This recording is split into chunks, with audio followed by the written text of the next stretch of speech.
Meus cumprimentos a todos e a todas.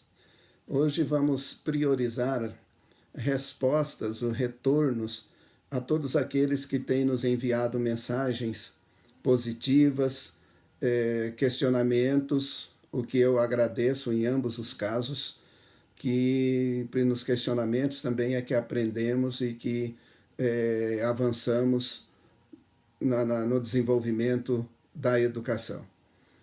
Uma das coisas que mais tem me perguntado, principalmente aqueles que conviveram conosco no Ministério da Educação, nas secretarias estaduais e municipais de educação, se nós vamos tratar apenas da parte de legislação. Desde o primeiro vídeo, informamos que a nossa contribuição estaria restrita ou principalmente focada na legislação e na gestão dos sistemas. Por que a legislação como prioridade?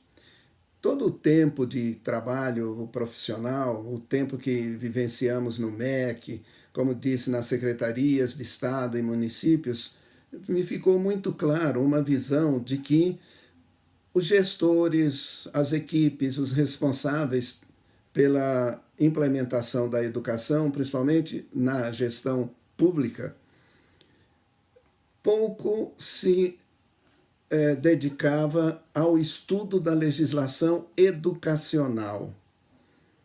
Não era uma prioridade aprofundar esse estudo sobre a LDB, sobre a Constituição. A prioridade sempre foi o estudo, o aprofundamento válido, necessário, da legislação administrativa e burocrática. Licitação, compras, merenda, transporte, por aí adiante.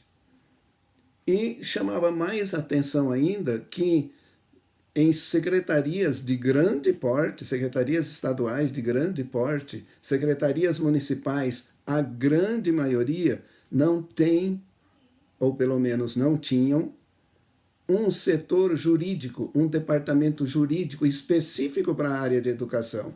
Normalmente, a parte jurídica da gestão, tanto municipal como estadual, está concentrado no órgão central, ou na prefeitura, ou no governo do estado, e não existe especificamente o departamento jurídico na educação ou da educação. Por isso que nesses comentários, nesses vídeos que temos apresentado, é comum as pessoas comentarem que, nossa, nunca soube disso, nunca me falaram disso, nunca soube que isso estava na lei. Por isso é que buscamos primeiro dar o suporte legal, suporte jurídico, para depois entrarmos na parte de gestão do sistema. Então essa é uma das coisas que mais tem me perguntado.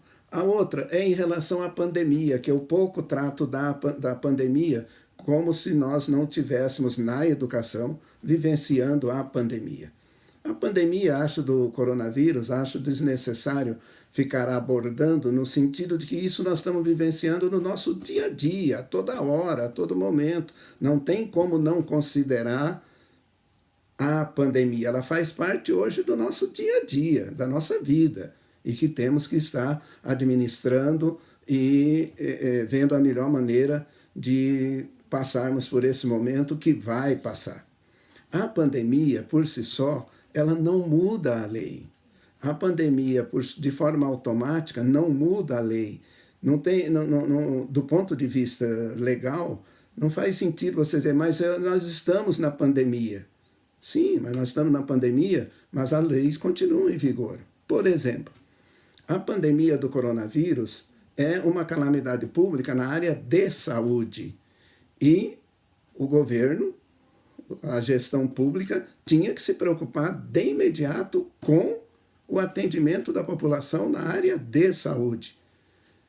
Era mais do que justo, justificado, começar-se a tomar as providências para o atendimento imediato da população. Mas mesmo assim, foi necessário a aprovação da Lei 13.979 no Congresso Nacional para que as prefeituras, para que os estados pudessem começar a adquirir os serviços e os produtos e os insumos necessários para atender a população sem licitação.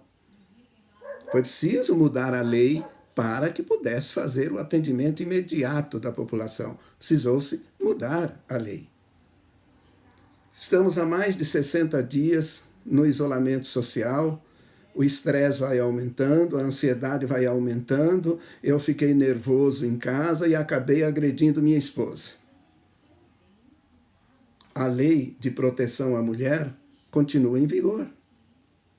Ah, meu filho ficou nervoso porque perdeu o celular e ele precisa do celular para estudar, para trabalhar, e ficou desesperado, saiu, encontrou uma pessoa na rua e acabou roubando o celular. A lei que considera o roubo como crime continua em vigor. Nesses dois exemplos hipotéticos, possivelmente vocês seriam presos, apesar da pandemia. As suas contas continuam vencendo, apesar da pandemia.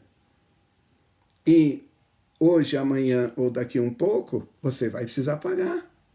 Por isso, a preocupação, a ansiedade, a angústia e o desespero. Então, a pandemia não muda as leis. Em relação à educação, a única coisa que mudou na legislação, na LDB, foi a dispensa da obrigatoriedade dos 200 dias. O restante continua em pleno vigor. Por isso, eu fiz questão de dar a vocês o suporte, vocês gestores públicos, diretores de escolas, o suporte jurídico daquilo que está previsto como obrigação da prestação de serviço na área de educação. Às vezes perguntam para mim se eu sou contra a tecnologia. Vejam bem, até 2018 eu era superintendente de tecnologia e inovação na Secretaria Estadual de Educação de um grande estado da região norte. E talvez isso pode me dar o suporte de dizer para vocês com certa segurança de que não se implementa tecnologia da noite para o dia, não se gerencia tecnologia no improviso, sem planejamento. Então, a tecnologia, deixar então esclarecido, a tecnologia é instrumento, é ferramenta sem volta em qualquer área, não só na educação. Mas também a tecnologia precisa ser desenvolvida, implantada, gerenciada dentro de uma legislação que está em vigor. Não está em discussão a importância, a necessidade, a utilidade da tecnologia. Não é isso que está em discussão. Até agora, nossa proposta de discussão foi sobre a legislação. Ok? Muito bem. Vamos fazer então, como eu disse, vamos encerrar nesse vídeo um resumo da legislação. E no próximo vídeo entraremos já no assunto da gestão dos sistemas de ensino. Quero deixar para vocês 10 pontos, pois anotem, que não se pode perder de vista daqui para frente em relação à legislação da educação. Não vou ficar mais citando artigos, parágrafos, porque nos vídeos 5 e 6 nós detalhamos toda a legislação. Mas o que é básico nesse momento em relação à legislação? Primeiro, o ensino no Brasil é presencial. Com exceção de que no ensino superior tem algumas instituições que oferecem a modalidade de educação à distância, porém em instituições especificamente credenciadas pela União. Mas, regra primeira, o ensino no Brasil, principalmente a educação básica, é presencial. Segundo, princípio constitucional em relação à educação, garantia de igualdade de condições de acesso para todos. Terceiro, garantia de um padrão de qualidade determinado na Constituição e regulamentado na LDB. Quarto, a garantia de 800 horas presenciais de efetivo trabalho escolar, determinado na LDB, e que, segundo o parecer do Conselho Nacional de Educação, efetivo trabalho escolar, determinado na LDB, quer dizer presença, orientação efetiva, controle de frequência de professor e aluno. Quinto, não houve qualquer alteração até esse momento na obrigatoriedade das 800 horas presenciais. O Conselho Nacional de Educação, muito sabiamente, não vai alterar a LDB. O Conselho Nacional de Educação não tem poder legislativo de alterar a LDB. Isso precisa ficar claro. Eu vejo que as pessoas parecem que estão aí na esperança de que o Conselho Nacional de Educação dispense o cumprimento das 800 horas. O Conselho Nacional de Educação não fará isso, porque o Conselho Nacional de Educação tem conhecimento de que isso é atribuição do Congresso Nacional, como foi feito com os 200 dias letivos. O Conselho Nacional de Educação não alterou a obrigatoriedade dos 200 dias. Quem fez isso foi o Congresso Nacional. Para alterar as 800 horas, também precisa de um ato do Congresso Nacional. O não oferecimento do ensino obrigatório, ou sua oferta irregular importa em responsabilidade da autoridade competente. A não oferta ou a oferta irregular implica em responsabilidade da autoridade competente. Quem são essas autoridades competentes? Governadores, prefeitos e respectivos secretários de educação. Então, e até o momento, como eu já disse, não existe nenhum embasamento legal para substituir as aulas presenciais, vou usar os termos da moda, por educação à distância, ensino remoto, atividades online.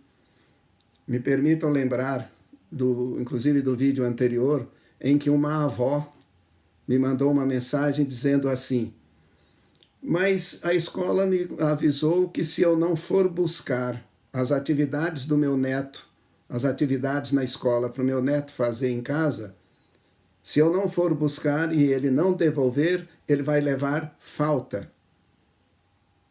Isso para mim beira a margem do absurdo. Então eu acho que deveria dar presença para a avó, que foi lá buscar a atividade e foi levar de volta.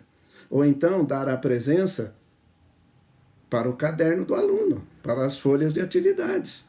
Porque dar presença para o aluno e essa atividade de mandar tarefa para casa, isso sempre ocorreu. Na época, no período de atividades regulares, no dia a dia, o aluno sempre leva a tarefa para casa. Mas essa tarefa dele em casa nunca contou como carga horária. Tarefa de casa não conta carga horária, como nunca contou.